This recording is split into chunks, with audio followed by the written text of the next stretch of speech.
Hi అండి అందరికీ. Morning నేనైతే లేవగానే ఫ్రెష్ అయిపోయి ఇక్కడైతే హాట్ వాటర్ అయితే పెట్టుకుంటున్నాను. ఈ వాటర్లోకి వచ్చేసి నేనైతే 5-6 లవంగాలు అయితే యాడ్ చేసుకుంటున్నాను అండి. అలానే ఒక దాల్చిన చెక్క చిన్నది,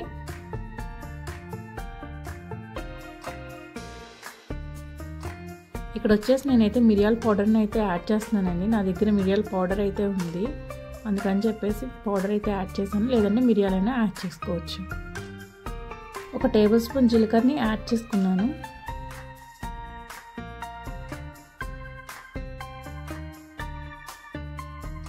ఇప్పుడు ఈ వాటర్ మొత్తాన్ని కూడా బాయిల్ చేసుకుంటున్నాను. మార్నింగ్ ఈ డ్రింక్ తాగటం వల్ల చాలా మంచిదండి. ఎవరైనా తాగకపోతే ఒకసారి ట్రై చేసి చూడండి. ఒక 1 మంత్ పాటు మీకు డిఫరెన్స్ అయితే తెలుస్తుంది.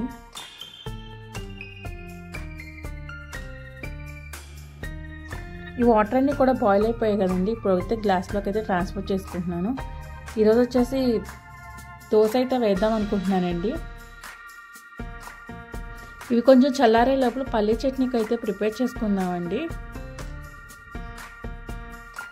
ఇవాళ అయితే మంచి రెసిపీ అయితే ఒకటి చూపిస్తానండి. గోరుచిక్కుడుకాయలతో. మీరు ఎప్పుడు ఇలా ట్రై చేయకపోతే ఒకసారి ట్రై చేసి చూడండి, చాలా బాగుందండి.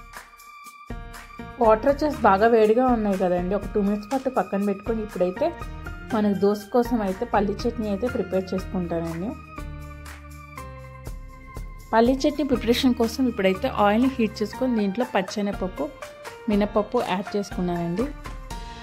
ఇవి కొంచెం వేగిన తర్వాత వీటిలో అయితే పల్లీలను అయితే యాడ్ చేస్తున్నానండి.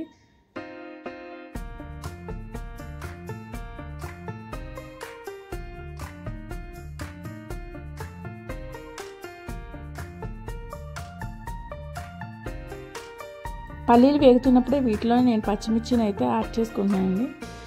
ఇవి కూడా మొత్తం ఫ్రై చేసుకున్న తర్వాత వీటిలో పొట్టు తీసినటువంటి వెల్లుల్లిపాయలని ఒక 5-6 వెల్లుల్లిపాయలు అయితే యాడ్ చేసుకున్నానండి. చాలా బాగుంటుంది.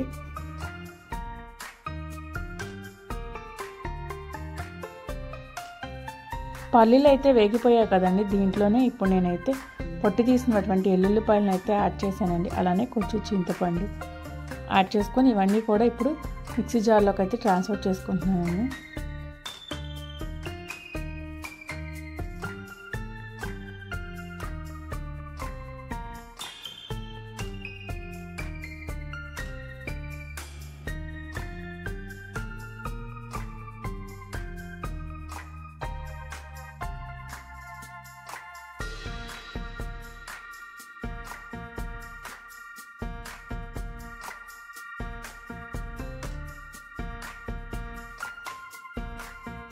దీంట్లోకి ఇప్పుడు కొంచెం సాల్ట్ని అయితే యాడ్ చేసుకున్నాను. యాడ్ చేసుకొని ఇవి కొంచెం చల్లారే అంతసేపు కూడా కొంచెం పక్కన పెట్టేసుకొని ఇవి పక్కన పెట్టేసుకొని ఇప్పుడైతే దోసపిండిని అయితే రెడీ చేసుకుంటున్నానండి.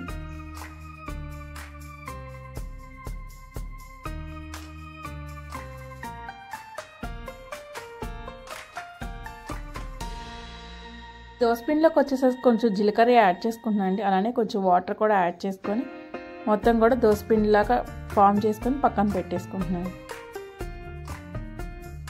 ఈరోజు వచ్చేసి నేనైతే కారం దోశ అయితే వేద్దాం అనుకుంటున్నానండి. సో ఈ పిండి అయితే కలిపేసుకొని పక్కన పెట్టేసుకొని ఈ లోపల అయితే మిక్సీ అయితే పట్టేసుకున్నానండి. చట్నీకి ప్రిపేర్ అయిపోయిన తర్వాత చట్నీ నెక్స్ట్ వచ్చేసి కర్రీ అయితే ప్రిపేర్ చేసుకుందామండి. గోరుచిక్కుడుకాయలతో మంచి రెసిపీ అయితే చూపిస్తానండి. మిస్ అవ్వకుండా చూడండి. ఒకసారి మీరు కూడా ట్రై చేసి చూడండి. మీకు ఎలా వచ్చిందో నా కామెంట్ సెక్షన్లో కామెంట్ చేయండి. ఇది చాలా బాగుంటుందండి. ఒకసారి ట్రై చేసి చూడండి. ఫస్ట్ చిక్కుడుకాయలన్నింటినీ కూడా వాష్ చేసుకోనండి. శుభ్రంగా వాష్ చేసుకొని ఇప్పుడు వచ్చేసి దీంట్లో అయితే వాటర్ అయితే యాడ్ చేస్తున్నానండి. ఇవి బాయిల్ చేసుకోవాలి కదా మనం ఇప్పుడు చిక్కుడుకాయలని, అందుకని చెప్పేసి కొంచెం వాటర్ అలానే కొంచెం సాల్ట్ అయితే యాడ్ చేసుకొని బాయిల్ అయితే చేసుకుంటున్నానండి.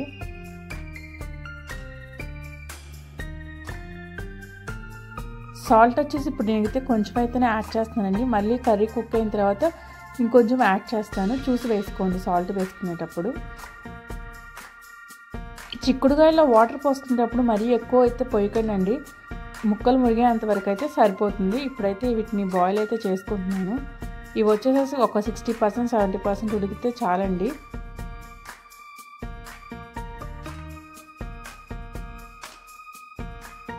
ఇక్కడ వచ్చేసి చిక్కుడుగాయలు అయితే ఉడికిపోయాయండి.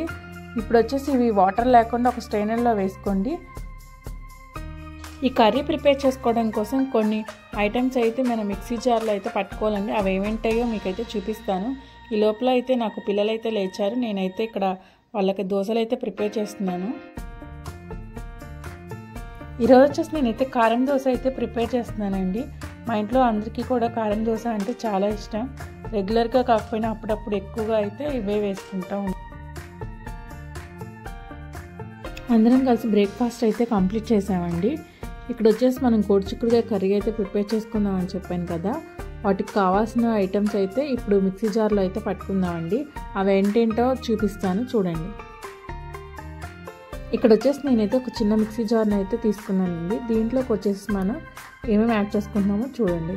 ఇవి వచ్చేసేసి పుట్నాల పప్పు అండి. ఇక్కడ నేను వచ్చేసి 1/2 kg చిక్కుడుకాయలు అయితే కుక్ చేస్తున్నానండి. దానికి సరిపడా అయితే చూపిస్తున్నాను. ఇక్కడ వచ్చేసి నేనైతే కొబ్బరి పౌడర్ని అయితే యాడ్ చేసుకుంటున్నాను అండి. ఇది వచ్చేసి ఎండి కొబ్బరి పౌడరు. ఎండి కొబ్బరి ఉన్నా సరే వేసుకోండి, చిన్న చిన్న ముక్కలు చేసుకొని. నా దగ్గర అయితే ధనియాల పౌడర్ ఉందండి, అందుకే నేను కొంచెం 1.5 స్పూన్ వరకు ధనియాల పౌడర్ని అయితే యాడ్ చేశానండి. అలానే ఇక్కడ వచ్చేసి ఎండుమిర్చి, మీ కారానికి సరిపడా ఎండుమిర్చిని అయితే యాడ్ చేసుకోండి. ఇది వచ్చేసి 2 టేబుల్ స్పూన్ జీలకర్ర అండి, ఇది కూడా యాడ్ చేసుకోండి. ఆల్రెడీ మనం ఉడికించేటప్పుడే సాల్ట్ వేసుకున్నాం కాబట్టి ఇక్కడైతే సాల్ట్ అయితే నేనేమి యాడ్ చేయట్లేదండి. కర్రీలోనే సరిపోకపోతే ఒకవేళ అప్పుడే కర్రీలోనే యాడ్ చేస్తానండి. ఇక్కడ వచ్చేసి పొట్టు తీసుకున్నటువంటి ఎల్లుల్లిపాయలను అయితే ఒక 5-6 ఎల్లుల్లిపాయలను అయితే యాడ్ చేసుకుంటున్నానండి. వెల్లుల్లిపాయలు చాలా బాగుంటుంది, మంచి టేస్ట్ అయితే వస్తుందండి. ఇది మిక్సీ చేసుకునేటప్పుడు కంపల్సరీగా వేసుకొని మిక్సీ చేసుకోండి. ఇక్కడ వచ్చేసి ఇప్పుడు కర్రీ అయితే ప్రిపేర్ చేసుకుందామండి. ముందైతే ఆయిల్ అయితే హీట్ అయింది. దీంట్లో అయితే పోపు దినుసులు అయితే మొత్తం యాడ్ చేస్తున్నానండి. పచ్చెనపప్పు, మినపప్పు, జీలకర్ర, ఆవాలు యాడ్ చేసుకొని ఇవి కొంచెం ఫ్రై అయిన తర్వాత వీటిలో కొంచెం ఆనియన్స్ అయితే యాడ్ చేసుకుందామండి. చాలామంది ఆనియన్స్ వేసుకోరు, కానీ ఆనియన్స్ వేసుకుంటేనే చాలా బాగుంటుందండి. ఆనియన్స్ అయితే వేసుకోండి. ఇక్కడ వచ్చేసి పోపు దినుసులు అయితే వేగిపోయాయండి. దీంట్లో అయితే నేను 2 ఉల్లిపాయలను అయితే కట్ చేసుకున్నాను. చిన్న పీసెస్గా కట్ చేసుకొని వీటిని కూడా యాడ్ చేసుకుంటున్నాను.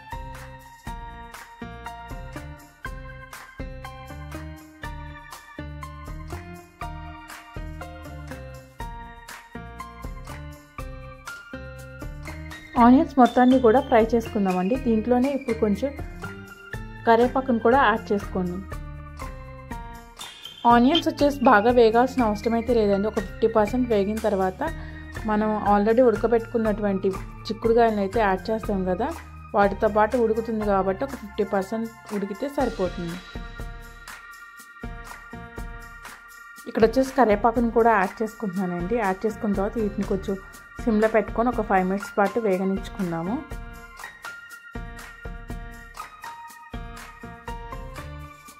ఆనియన్స్ వేగుతూ ఉన్నప్పుడే నేనైతే ఒక 1 టేబుల్ స్పూన్ పసుపుని అయితే యాడ్ చేశానండి.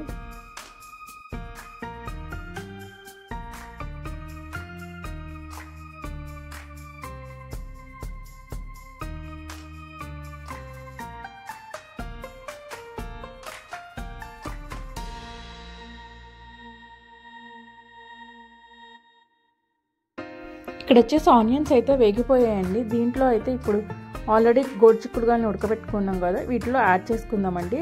ఒకవేళ వేసేటప్పుడు వాటర్ కనుక ఏమన్నా ఉంటే చిక్కుడుకాయల్లో వాటర్ లేకుండా పిండేసుకొని దాంట్లో యాడ్ చేసుకోండి.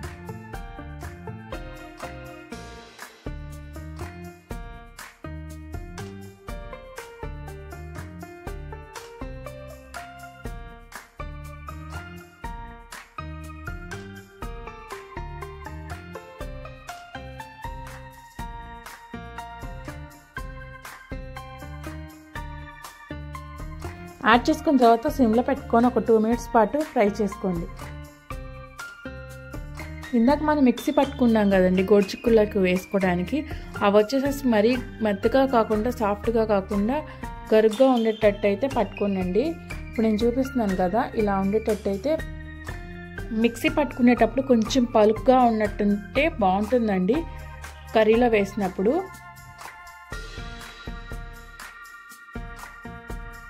నేనైతే ఇక్కడ ఈ పౌడర్ మొత్తాన్ని కూడా ఈ కర్రీలో అయితే యాడ్ చేసుకుంటున్నానండి.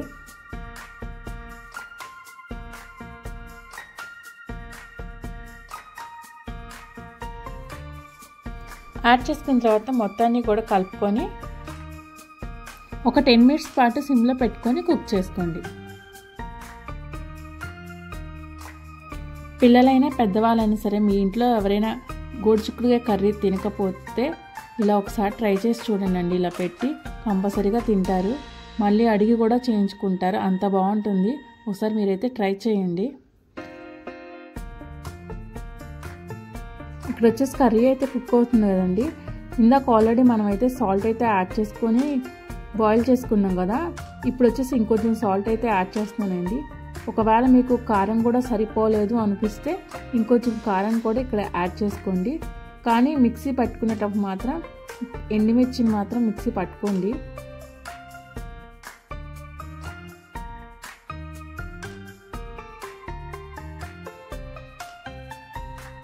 ఉప్పు కారం యాడ్ చేసిన తర్వాత ఒక 2 మినిట్స్ పాటు కూడా కుక్ చేసుకోండి. అది పచ్చివాసన రాకుండా ఉంటుంది కారం కుక్ చేసుకోవడం వలన. లాస్ట్లో అయితే కొత్తిమీర కూడా కొంచెం యాడ్ చేసుకొని 2 మినిట్స్ పాటు కుక్ చేసుకోండి. చూసారు కదండి గోరుచిక్కుడుకాయ కర్రీ. మీరు ఎప్పుడైనా ఇలా ట్రై చేశారా? చేయకపోతే ఒకసారి ఇలా ట్రై చేసి చూడండి, చాలా బాగుంటుంది. మా పిల్లలు కూడా ఇంతకుముందు చిక్కుడుకాయ కూర అంటే అస్సలు తినేవాళ్ళు కాదండి. ఇలా చేసి పెట్టిన దగ్గర నుంచి అయితే తింటున్నారు. ఇవాళైతే మా పిల్లలకి లంచ్ బాక్స్లోకి అయితే ఇదే కర్రీ అయితే నేను పెట్టానండి.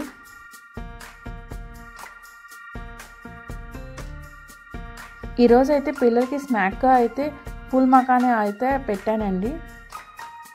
ఇది వచ్చేసి పిల్లలకైతే చాలా మంచిదండి హెల్త్కి.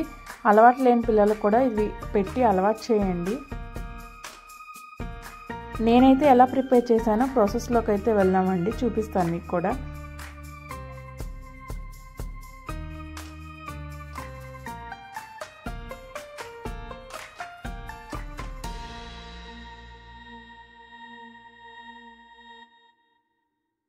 నేనైతే ఇక్కడ కొంచెం ప్యాన్ అయితే హీట్ చేసుకున్నానండి. దీంట్లో కొంచెం ఆయిల్ అయితే యాడ్ చేసి హీట్ చేసుకొని దీంట్లో ఇప్పుడు వచ్చేసి కొంచెం 1 టేబుల్ స్పూన్ పసుపు, అలానే కొంచెం కారం,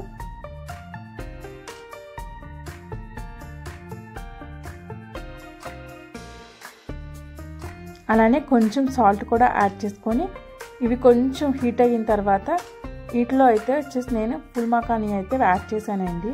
ఇవి పిల్లలకి కాదు పెద్దవాళ్ళు కూడా తినొచ్చండి, హెల్త్కి చాలా మంచిది. ఇవి కొంచెం హీట్ అయిన తర్వాత ఇప్పుడైతే వీటిలో అయితే ఫుల్ మకానీ అయితే యాడ్ చేశానండి.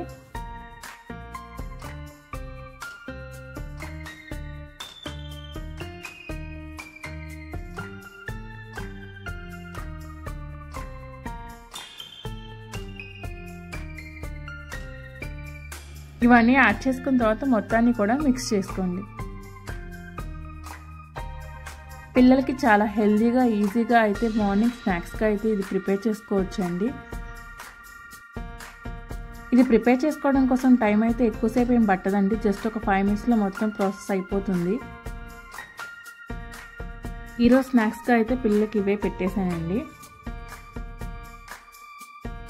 ఈరోజు పిల్లలు స్కూల్ నుంచి వచ్చిన తర్వాత అయితే పానీపూరి అయితే అడిగారండి. నేనైతే వీడియో అయితే పెద్దగా ఏం తీయలేదు, జస్ట్ అది ఫాస్ట్గా చేస్తానండి, టైం అయితే సరిపోలేదు తీయటానికి వీడియో. ఈసారి వీడియోలో అయితే ఎలా ప్రిపేర్ చేసుకోవాలో ఏంటో కూడా చూపిస్తానండి. పానీపూరి చేసుకునేవి మనకి బయట షాప్స్లో అయితే దొరుకుతాయి కదండి, అవి తీసుకొచ్చుకొని మనం ఫ్రై అయితే చేసుకోవచ్చు కదా. అలాంటివి అయితే నేనైతే షాప్స్లో అయితే కొంత తీసుకొచ్చానండి. ఇప్పుడు వచ్చేసి నేనైతే ఆయిల్ని హీట్ చేసుకున్నాను. ఇవన్నీ ఆయిల్లో అయితే యాడ్ చేసుకొని ప్రిపేర్ అయితే చేసుకున్నానండి. సేమ్ మనకి బండి మీద దొరికే పానీపూరి టైప్లోనే ఉంటాయండి. అచ్చా పానీపూరి వాటర్ ప్రిపేర్ చేసుకుంటాం కదండి గ్రేవీ కర్రీ, అదైతే నేను నెక్స్ట్ వీడియోలో ఎప్పుడైనా సరే మీకు చూపిస్తానండి. ఇవాళ వీడియో తీయడానికి అయితే టైం సరిపోలేదు, అందుకని చెప్పేసి తీయలేదు. నెక్స్ట్ టైం ఎప్పుడైనా సరే చేసుకున్నప్పుడు నేను మీకు చూపిస్తాను ఎలా ప్రిపేర్ చేసుకోవాలో.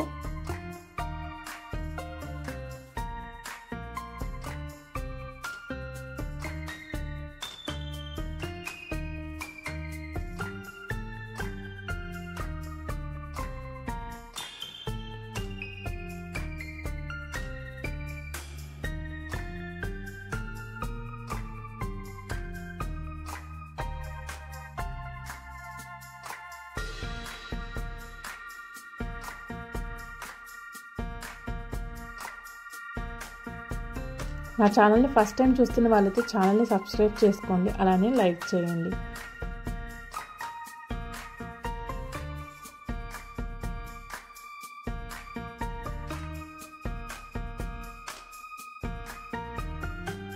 మళ్ళీ మరొక కొత్త వీడియోతో మళ్ళీ రేపు మీ ముందుకు వస్తాను. Until then bye.